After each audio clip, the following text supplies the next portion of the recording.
Haleluya, haleluya. Sidang Jemaat El-Betel yang dikasihi Tuhan Yesus Kristus, kita bertemu kembali dalam acara His Mighty Touch, jamahan kuasanya, dengan tema Expecting the Miracles Every Day.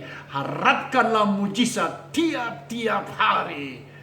Puji Tuhan. Nah, sekarang mari, sebelum kita lanjut dengar firman Tuhan, jangan lupa cuci tangan, pakai sabun di air yang mengalir sesering mungkin, dan jangan keluar rumah kecuali penting, dan jangan lupa pakai masker. Hanya dengan cara ini kita bisa turut membantu pemerintah secara aktif untuk menghentikan penyebaran COVID-19 ini. Puji Tuhan. Mari kita berdoa. Roh Kudus, tolong kami, buka hati dan pikiran kami, biar kami mengerti akan kebenaran firman-Mu, dan kami melangkah seturut dengan waktu rencana dan rancangan Allah. Bahkan kami dapat menyadari betapa Engkau Tuhan sungguh mengasihi kami. Roh Kudus, tolong kami mau dengar firman-Mu demi nama Tuhan Yesus Kristus. Haleluya. Amin. Sekarang kita akan baca firman Allah. Saudara boleh mengambil Alkitab saudara dan menyimaknya, dan saya akan membacakan bagi kita semua. Pastikan firman Allah ini memberkati saudara. Lukas pasal yang ke-7 ayat yang pertama sampai dengan ayat yang ke-10. Demikian bunyi firman Tuhan. Yesus menyembuhkan hamba seorang perwira di Kapernaum. Setelah Yesus selesai berbicara di depan orang banyak, masuklah ia ke Kapernaum. Di situ ada seorang perwira yang mempunyai seorang hamba yang sangat dihargainya. Hamba itu sedang sakit keras dan hampir mati. Ketika perwira itu mendengar tentang Yesus, ia menyuruh beberapa orang tua-tua Yahudi kepadanya untuk meminta supaya ia datang dan menyembuhkan hambanya. Mereka datang kepada Yesus dan dengan sangat mereka meminta pertolongannya. Katanya, ia layak engkau tolong. Sekali lagi, ia layak engkau tolong. Sebab ia mengasihi bangsa kita, dan dialah yang menanggung pembangunan rumah ibadat kami. Lalu Yesus pergi bersama-sama dengan mereka. Ketika ia tidak jauh lagi dari rumah perwira itu menyuruh sahabat-sahabatnya untuk mengatakan kepadanya, "Tuan, janganlah bersusah-susah, sebab aku tidak layak menerima Tuan di dalam rumahku. Sebab itu aku juga menganggap diriku tidak layak untuk datang kepadamu. Tetapi katakan saja sepatah kata, maka hambaku itu akan sembuh. Sebab aku sendiri seorang bawahan, dan di bawahku ada pula prajurit. Jika aku berkata kepada salah seorang prajurit itu pergi, maka ia pergi. Dan kepada seorang lagi datang, maka ia datang. Ataupun kepada hambaku kerjakanlah ini, maka ia mengerjakannya." Setelah Yesus mendengar perkataan itu, ia heran akan dia, dan sambil berpaling kepada orang banyak yang mengikuti dia, ia berkata, "Aku berkata kepadamu, iman sebesar ini tidak pernah aku jumpai, sekalipun di antara orang Israel." Dan setelah orang-orang yang disuruh itu kembali ke rumah, didapatinya hamba itu telah sehat kembali.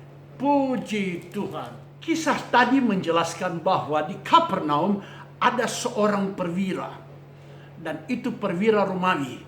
Dan ketika Yesus memasuki Kapernaum, dan perwira itu mendengar bahwa Yesus ada di Kapernaum, maka dia meminta tua-tua Yahudi untuk datang kepada Yesus, agar supaya datang ke rumah perwira itu untuk menyembuhkan hambanya yang sedang sakit. Dan Alkitab katakan dia sangat menghargai hambanya yang sedang sakit itu. Dan para tua-tua datang kepada Yesus dan mereka berkata kalimat ini, "Ia layak engkau tolong." Sekali lagi, ia, perwira itu, layak engkau tolong. Mengapa? Karena ia mengasihi bangsa kita. Kemudian dia yang membangun rumah ibadat kami. Dan Yesus berkata kepada tua-tua Yahudi itu, ayo mari kita pergi ke sana. Dan di tengah perjalanannya, maka perwira ini menyuruh orang kembali untuk bertemu dengan mereka. Dan berkata kepada Yesus bahwa tidak usah datang susah-susah ke rumahku, karena aku tidak melayak menerima Tuhan di rumahku. Karena aku ini seorang prajurit, di bawahku ada bawahan. Dan ketika aku berkata kepada bawahanku, kerjakan ini, dia mengerjakan. Pergi, maka dia pergi. Dan ketika Yesus mendengar itu, maka Yesus heran. Dan dia berpaling kepada semua orang yang mengikuti dia dan berkata kepada mereka, aku tidak pernah menemukan iman sebesar ini di antara orang Israel sekalipun. Dan Alkitab katakan, ketika mereka tiba di rumah, maka hamba dari perwira itu sudah disembuhkan. Sebuah peristiwa yang sangat luar biasa. Dengan tema expecting the miracles every day, harapkan mujizat tiap-tiap hari. Lewat ayat yang keempat bagian B, kalimatnya berbunyi begini, saya bacakan sekali lagi. Para tua-tua Yahudi itu berkata kepada Yesus, ia layak engkau tolong. This man deserve your help. Dia layak engkau tolong. Itu akan menjadi subtema kita hari ini. Dia layak Yesus tolong. Pertanyaannya, apakah engkau dan saya layak ditolong oleh Tuhan? Kalau kita layak ditolong oleh Tuhan, maka dipastikan mujizat hari ini menjadi milikmu dan milikku. Nah, dengan pertanyaan bahwa kita layak ditolong oleh Tuhan, ada beberapa kebenaran yang akan kita simak bersama-sama. Karena dia layak engkau tolong, ada beberapa alasan mengapa perwira ini layak ditolong oleh Tuhan. Dan alasan-alasan ini juga menjadi milikmu dan milikku, sehingga engkau dan saya layak juga ditolong oleh Tuhan. Karena dia, Yesus Kristus yang ada pada waktu itu, yang menyembuhkan hamba perwira Kapernaum adalah Yesus Kristusmu dan Yesus Kristusku. Dia ada hari ini. Dia tidak pernah berubah. Dahulu, hari ini, besok kekal selama-lamanya. Haleluya. Puji Tuhan. Alasan yang pertama, ketika perwira Kapernaum itu mendengar bahwa Yesus ada di kota itu, maka dia langsung meminta kepada tua-tua Yahudi untuk datang kepada Yesus, agar datang ke rumahnya untuk menyembuhkan hambanya yang dia kasih yang sedang sakit parah itu. Berarti perwira ini percaya bahwa Yesus sanggup menyembuhkan hambanya itu. Alasan yang pertama adalah orang yang layak ditolong oleh Allah adalah orang yang percaya sungguh bahwa Yesus sanggup menolong dia. Alkitab mengisahkan di dalam Matius pasal yang ke-21 mulai ayat 18 sampai ayat 22, ketika Yesus dengan murid-muridnya dalam perjalanannya kembali ke kota, dan ketika Tuhan Yesus menemukan pohon ara dan dia hendak mengambil buah dari pohon ara itu, tetapi pohon ara itu tidak punya buah, dan Yesus berkata kepada pohon ara itu, sejak sekarang engkau tidak akan pernah berbuah lagi. Dan tiba-tiba pohon ara itu menjadi kering, dan murid-muridnya menjadi heran, lah kok bisa mendadak jadi kering? Dan Yesus berkata kepada mereka, jika engkau percaya dan tidak bimbang, Jangankan engkau melakukan seperti apa yang aku lakukan kepada pohon ara ini, tetapi engkau bisa berkata kepada gunung itu, tercampaklah ke dalam laut, dan gunung itu akan menurut perintahmu. Dan ayat 22 saya akan baca bagi kita semua. Bunyinya begini. Dan apa saja yang kamu minta dalam doa dengan penuh kepercayaan, kamu akan menerimanya. Haleluya. Karena itu, harga mati bagimu dan bagiku di hari-hari yang sulit seperti ini.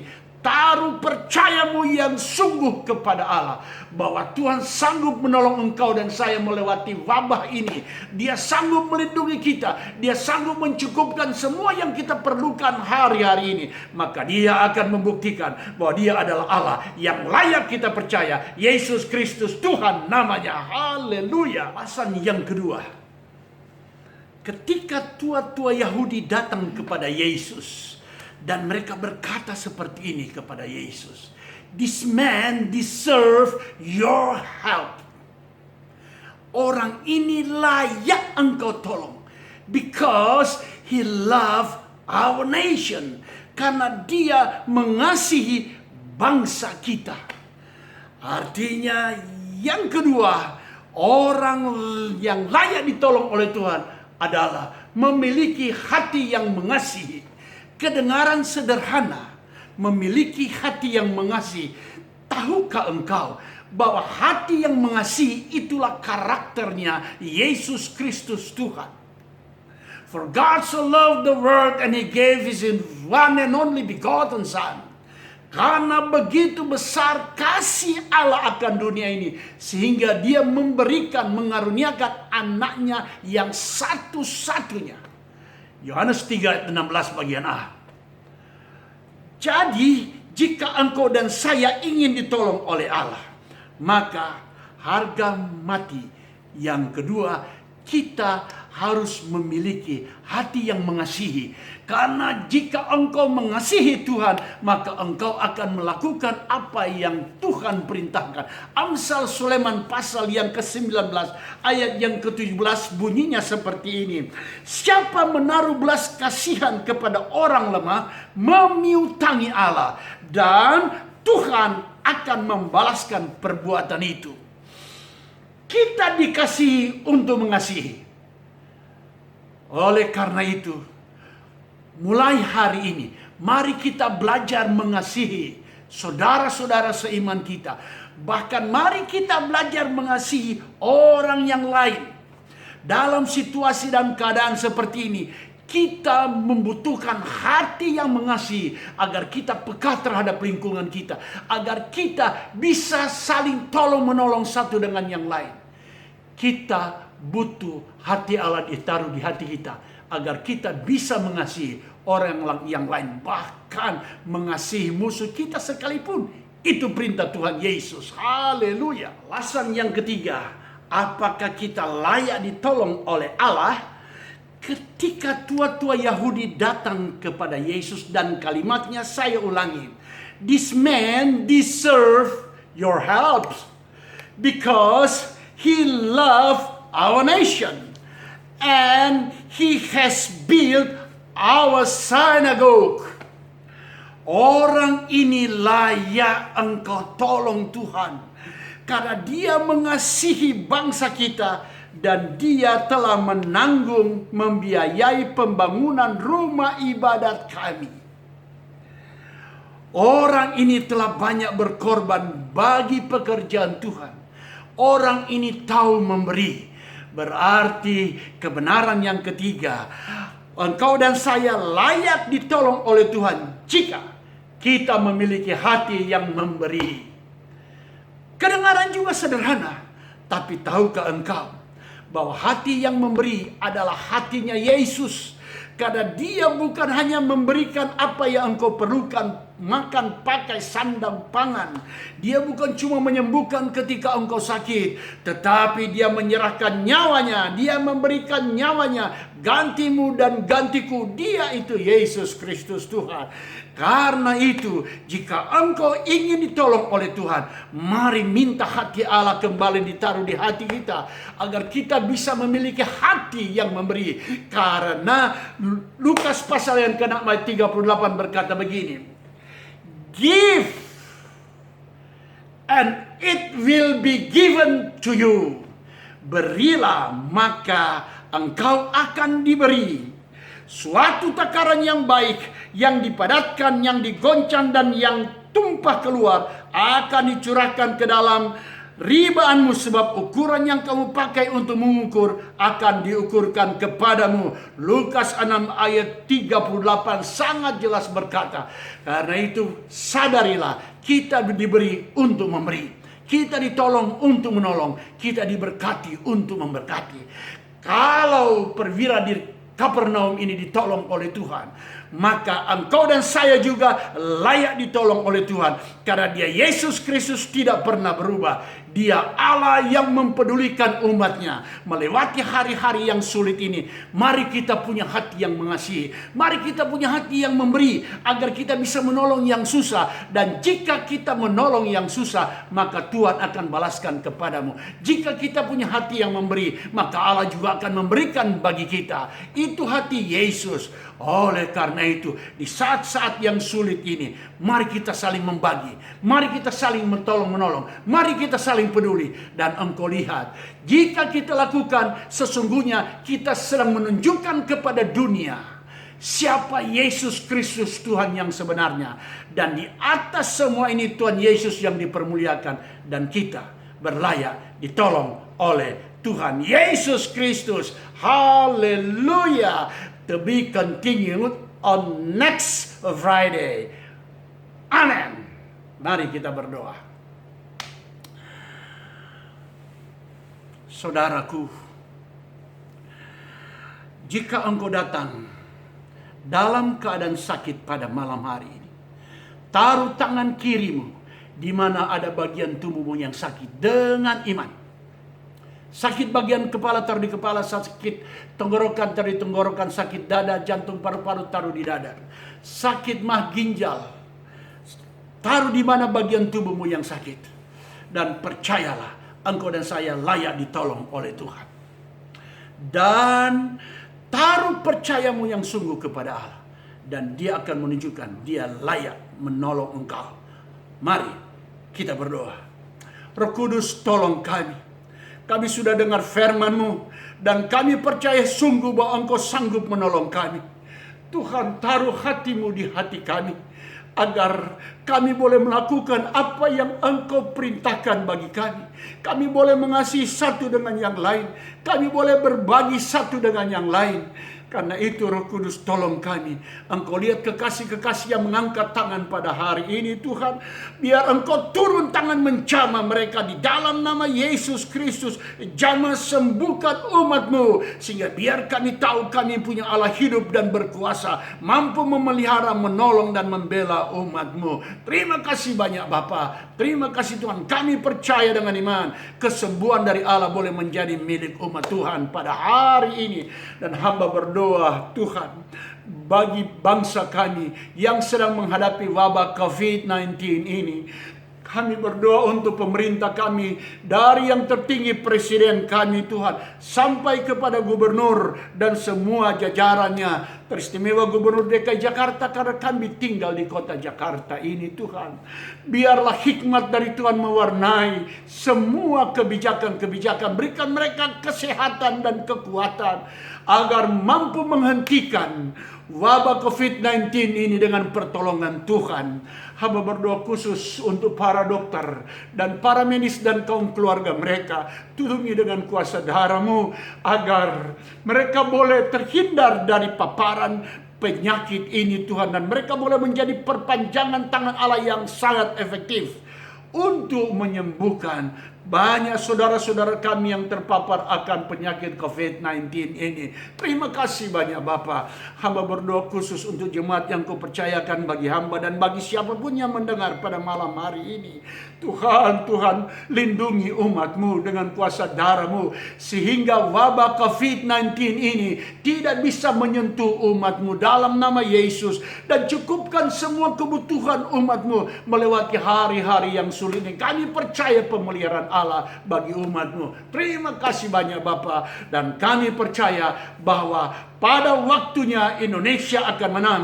Indonesia akan bangkit. Wabah ini akan selesai. Dan nama Tuhan yang dipermuliakan. Karena kami menang bersama Yesus. Terima kasih banyak Bapa. Segala puji hormat bagi nama Tuhan Yesus Kristus. Tuhan, kami sungguh mengasihi Engkau. That we do love you very much.